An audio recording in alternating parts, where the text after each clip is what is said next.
A rich man marries an obese woman as a bet and is surprised when the champagne bubbled in the crystal flute, mirroring the nervous energy swirling within Alexander Thorne.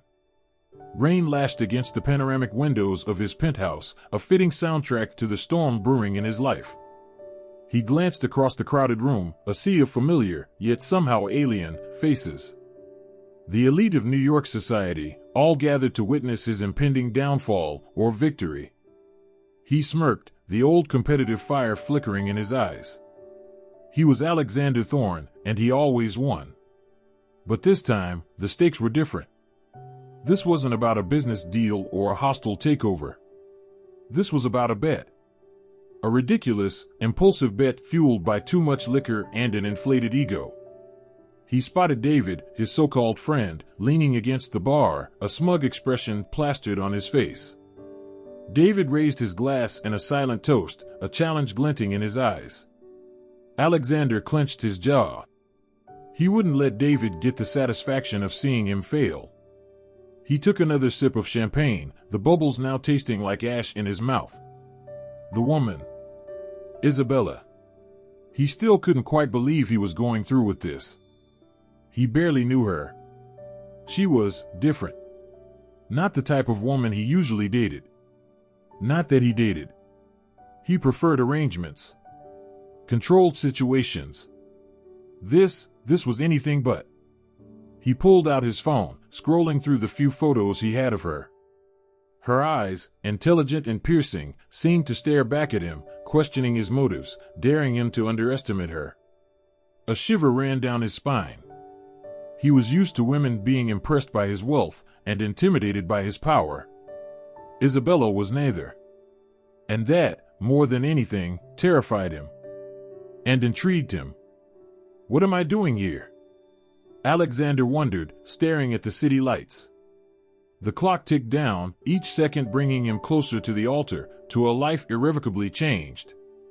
He knew he had to get his revenge. Alexander Thorne was a titan of industry. A self-made billionaire who had clawed his way to the top, leaving a trail of broken businesses and shattered dreams in his wake. He thrived on competition, fueled by an insatiable hunger to win. Emotions were a weakness, sentimentality a liability. He controlled his life with ruthless efficiency, from his meticulously tailored suits to his precisely timed meetings. His world revolved around numbers, deals, and power. Relationships were transactional and fleeting. He dated beautiful women, models, and actresses who understood the rules of the game. They were ornaments, status symbols, nothing more. He provided them with luxury, and they provided him with validation. But beneath the polished veneer of success lay a deep-seated insecurity. He had grown up in the shadow of his father's failures, constantly striving to prove himself, to escape the cycle of poverty and mediocrity. Money became his shield, his weapon, his validation. His closest friend, David, was a hedonistic playboy who reveled in Alexander's rigid lifestyle. David saw himself as the yin to Alexander's yang, but in reality, their friendship was rooted in competition. David was reckless and impulsive, while Alexander was calculated and controlled. David knew Alexander's vulnerabilities and his insecurities. He knew that Alexander's greatest fear was losing and being perceived as weak. That's why he proposed the bet at the party. "Let's see if you can win this one, Alexander," David had sneered, fueled by champagne and a desire to knock Alexander off his pedestal. "I bet you wouldn't have the guts to marry a woman who doesn't fit your usual type." Alexander, ever eager to prove himself, had taken the bait. The prize? $1 million. But the real prize, for Alexander, was the validation of winning. Of proving David wrong. Of solidifying his position as the ultimate alpha. Days later, Alexander learned more about Isabella Walker. She was independent, strong-willed, and fiercely intelligent. She ran a small nonprofit dedicated to helping underprivileged youth. She was the antithesis of everything Alexander valued. And that's what made her so intriguing. He saw her as a puzzle to be solved, a challenge to be overcome. He believed he could control her and mold her into the type of woman he desired. He underestimated her. He worked 2 jobs just to keep his head above water, barely scraping by. Her dream of getting her nonprofit recognized felt so distant now, especially with the ever-growing list of clients and never enough resources. She had to get more money. Their first meeting was a carefully orchestrated affair, held at a high-end restaurant known for its exclusivity and exorbitant prices. Alexander arrived early, surveying the scene and mentally calculating the power dynamics. He wanted to create the perfect setting for his victory. He had assumed she came from a background similar to his. Now, he realized he had no idea who she truly was. When Isabella arrived, she was strikingly different from the photographs. She possessed a quiet confidence that belied her unassuming appearance. She wasn't intimidated by the lavish surroundings or by Alexander's imposing presence. Instead, she met his gaze head-on, her eyes sparkling with intelligence and determination. "You must be Alexander Thorne," she said, extending her hand. Her grip was firm, her touch surprisingly warm. "And you must be Isabella Walker," Alexander replied, his voice smooth and controlled. "I appreciate you agreeing to meet with me." "Let's not beat around the bush," Isabella said, her tone direct. "I know why we're here. I know about the bet, the terms, and the conditions." Alexander raised an eyebrow, intrigued by her bluntness. "And yet you still agreed to meet?" he asked, curious about her motivations. Isabella paused, a flicker of something unreadable in her eyes. "This is so messed up. But this is exactly what I need to do to get the life I want.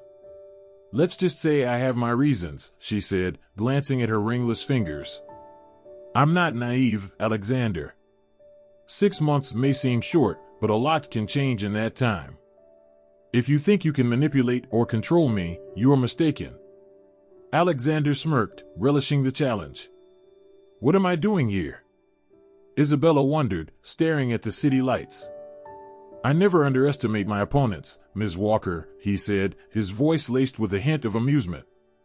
"But I also never lose." "We'll see about that, Mr. Thorne," Isabella replied, a ghost of a smile playing on her lips. "We'll see." As the meeting progressed, Alexander found himself increasingly drawn to Isabella. She was intelligent, articulate, and fiercely independent. She challenged his assumptions, questioned his motives, and refused to be intimidated by his wealth or power. He tried to charm her, to impress her with his accomplishments, but she remained unimpressed. She was interested in substance, not superficiality. She cared about making a difference in the world, not accumulating wealth. "What am I doing here?" Isabella wondered, staring at the city lights. She knew she was here to get her revenge. By the end of the evening, Alexander was more intrigued than ever. Isabella wasn't like the women he usually dated. She wasn't easily impressed, easily manipulated. She was a force to be reckoned with. And that, more than anything, made him want to win her over. He had to get more money. He decided to proceed with the bet. He saw it as a challenge, a test of his abilities. He would prove to David, and himself, that he could win over any woman, regardless of her background or personality. But he was underestimating Isabella's agenda. The wedding was a spectacle of wealth and excess, a carefully curated performance for the benefit of New York society. The venue was a grand ballroom, decorated with thousands of dollars worth of flowers. Guests were dressed in designer gowns and impeccably tailored suits. The atmosphere was one of hushed anticipation, tinged with a hint of scandal. As they reached the penthouse, Alexander was ready for battle. He knew that everything he had, every detail he curated, would be the key to winning Isabella over, that the life he built would make him worthy of her. Alexander saw himself as the triumphant victor. But he was wrong. Isabella ran through her plan again, and she had to suppress a laugh at how perfect it was. "If we're going through with this, I want to make a few things clear," Chloe said, placing her cup of tea on the table. "I'm not interested in your money or your luxury lifestyle. 6 months is 6 months, and I plan on walking away from this the same as I entered," she said, glancing at her ringless fingers. She walked in with her head held high. From the moment she walked down the aisle, Isabella exuded an air of quiet defiance. She wore a simple, elegant dress, a stark contrast to the opulent surroundings. Her eyes met Alexander's, and he saw a flicker of something that unnerved him. It wasn't fear. It was determination. Right after the ceremony, Alexander whisked Isabella away to his penthouse, a monument to his wealth and success. The sprawling apartment boasted panoramic views of the city, a private elevator, and a priceless art collection. Alexander had filled it with everything he thought a woman could want. He believed this would be his secret weapon. But Isabella remained unimpressed. She surveyed the apartment with a detached curiosity as if she were visiting a museum. She made it clear that she was not interested in his wealth or possessions. 6 months, Alexander, she said, her voice firm. Not a day more. I know why I am here, but you haven't the faintest idea of what is to come. Alexander smiled, confident that he could change her mind. He began to shower her with gifts, expensive jewelry, designer clothes, luxury vacations. He tried to impress her with his power and influence, inviting her to exclusive events and introducing her to influential people. But Isabella remained unmoved. She refused to accept his gifts, preferring her simple clothes and quiet life. She declined his invitations, choosing to spend her time working at her nonprofit. Alexander began to grow frustrated. He was used to women being seduced by his wealth, eager to please him. Isabella was different. She challenged him, defied him, and refused to play his game. Why are you doing this, Isabella? He asked one evening, his voice laced with exasperation. Why are you rejecting everything I'm offering you? Isabella sighed, her expression unreadable. I told you, Alexander, she said. I'm not interested in your money or your lifestyle. I have my own life and my own goals. I don't need you to define me. Alexander clenched his jaw. He couldn't understand her. He couldn't control her. And that, more than anything, infuriated him. He decided to change tactics. He tried to get to know her, to understand her motivations. He asked her about her work, her passions, her dreams. Isabella remained guarded, revealing little about herself. But Alexander persisted, slowly chipping away at her defenses. He learned about her nonprofit, her dedication to helping underprivileged youth, and her unwavering belief in the power of education. He found himself impressed by her commitment, her selflessness.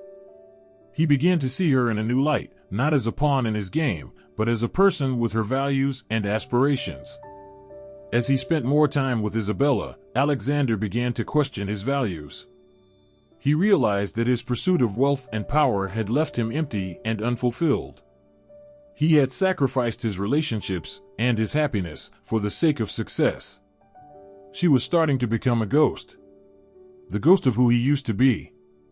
He started to see the world through her eyes, to appreciate the simple things in life, the importance of compassion and kindness. He found himself volunteering at her nonprofit, helping her with her work. He discovered a sense of purpose he had never known before. Alexander found himself staring at the photos, his jaw tightening. He started to feel a connection, even if it was just that he wanted to win. He began to fall in love with Isabella. Not the superficial attraction he had felt for other women, but a deep, profound connection that resonated with his soul. He realized that she wasn't just a challenge to overcome. She was a soulmate, a kindred spirit. She was the woman he wanted to spend the rest of his life with. But there was a problem. He had started this relationship with a lie. A bet. How could he ever tell her the truth? Would she ever forgive him? The 6 months were drawing to a close. Alexander was torn between his desire to tell Isabella the truth and his fear of losing her. He knew he couldn't keep the secret any longer. But he was terrified of what she would do when she found out. He decided to confess. He arranged a romantic dinner at home, hoping to create the perfect atmosphere for his revelation. He cooked her favorite meal, lit candles, and put on soft music. When Isabella arrived, she looked beautiful, her eyes sparkling in the candlelight. Alexander took a deep breath and began to speak. Isabella, he said, his voice trembling slightly. There's something I need to tell you. Something I've been keeping from you. Isabella looked at him, her expression concerned. What is it, Alexander? She asked gently. Alexander swallowed hard. This whole relationship, it started with a bet, he confessed, his voice barely above a whisper. David bet me that I couldn't marry a woman who wasn't my type. And I took the bet. Isabella stared at him, her eyes widening in disbelief. What? She whispered, her voice laced with hurt and betrayal. Alexander continued, his voice cracking with emotion. I'm so sorry, Isabella. I know I messed up. I know this was a horrible thing to do. But I swear I didn't mean for it to happen this way. I never meant to hurt you. Isabella stood up, her face pale with anger. You bet on me, she said, her voice rising. You treated me like a prize to be won? How could you do that to me? Alexander reached out to her, but she recoiled. Don't touch me, she said, her voice cold. I can't believe I fell for this. I can't believe I trusted you. She turned and walked away, leaving Alexander alone in the candlelit room, his heart shattering into a million pieces. Isabella stayed away from Alexander for days, refusing to answer his calls or respond to his texts. Alexander was desperate. He couldn't bear the thought of losing her. He knew he had to do something drastic to win her back. He went to see David, the man who had started it all. He found him at a casino, gambling away his money. Alexander confronted him, his voice filled with anger and resentment. This is all your fault, David, he said. You're the one who started this whole mess. You ruined my life. David laughed, unfazed by Alexander's anger. Don't blame me, Alexander, he said. You're the one who took the bet. You're the one who messed things up. Alexander lunged at him, grabbing him by the collar. I should kill you, he said, his voice trembling with rage. David smirked. Go ahead, Alexander, he said. But that won't bring her back. Alexander hesitated, his anger slowly subsiding. He knew David was right. Violence wouldn't solve anything. It wouldn't bring Isabella back. He released David, his shoulders slumping in defeat. Just stay away from me, he said, his voice weary. I don't want to see you again. Alexander walked away, leaving David alone at the casino. He knew he had to fix things on his own. He had to find a way to win back Isabella's trust. Alexander spent the next few weeks trying to prove to Isabella that he had changed. He stopped working, dedicating all of his time to volunteering at her nonprofit. He helped her with her work, organized fundraising events, and mentored the young people she served. He wanted to show her that he cared about the things she cared about. That he was no longer the selfish, arrogant man he used to be. Isabella remained distant, but she couldn't deny that Alexander was making an effort. She saw the genuine compassion in his eyes, the sincerity in his actions. She began to wonder if maybe, just maybe, he had truly changed.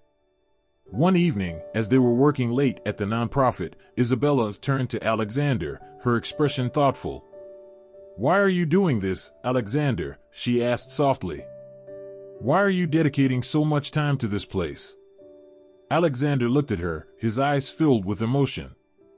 Because of you, Isabella, he said. You opened my eyes to a world I never knew existed. You showed me the importance of helping others and of making a difference in the world. I want to be a part of that world, with you. Isabella was silent for a moment, her expression unreadable. I don't know if I can ever fully trust you again, Alexander, she said finally. What you did was unforgivable. But... She hesitated, taking a deep breath. I can see that you're trying. I can see that you've changed. And maybe there's a chance for us. But it's going to take time. And it's going to take a lot of work. Alexander smiled, his heart soaring with hope. I'm willing to do whatever it takes, Isabella, he said. I'm willing to wait as long as it takes. I love you, and I want to spend the rest of my life with you. Isabella smiled back, a flicker of warmth in her eyes. "I love you too, Alexander," she said softly. "But we have a long way to go." They continued to work together at the nonprofit, slowly rebuilding their relationship. They went on dates, talked about their feelings, and learned to trust each other again. Alexander showed patience and proved his devotion every single day. He did something special and from the heart every day to show her how sorry he was. One day, Alexander took Isabella to the beach, a place that was special to her. They walked along the shore, hand in hand, the waves crashing against their feet. Alexander stopped, turning to face Isabella, his eyes filled with love. "Isabella Walker," he said, his voice trembling with emotion. "Will you marry me?" Again. But this time, for real. This time, because we love each other. Isabella smiled, tears streaming down her face. "Yes, Alexander Thorne," she said. "I will marry you." They embraced, their love stronger than ever. They had overcome their past, their mistakes, and their betrayals. They had found a love that was real, honest, and true. They planned a small, intimate wedding, surrounded by their closest friends and family. They wanted the ceremony to be a celebration of their love, a symbol of their new beginning. As they stood at the altar, exchanging their vows, Alexander looked into Isabella's eyes and saw a reflection of his love, his hope, his redemption. He knew that he would never be the same man he was before he met her. She had changed him, challenged him, and made him a better person. They exchanged vows of love and devotion, sealing their commitment to each other. As they walked hand in hand down the aisle, Alexander knew that their journey was just beginning. But he was ready for whatever challenges lay ahead. He had found his soulmate, his partner, his love. And that was all that mattered. They lived happily ever after, dedicating their lives to helping others and making a difference in the world. Alexander never forgot his past mistakes, but he used them as a reminder to always be a better person and to always cherish the love he had found with Isabella. The letter crinkled in his hand, and Alexander felt a surprising sense of peace. The storm had passed, and he was ready to move forward. Their journey together was far from perfect, but it was theirs. They had faced their demons, and now, with trust as their foundation, they could finally build something real. As Isabella turned towards the camera, a slight bump showed under her dress, a small reminder to Alexander and Isabella of their past mistakes and their new beginning.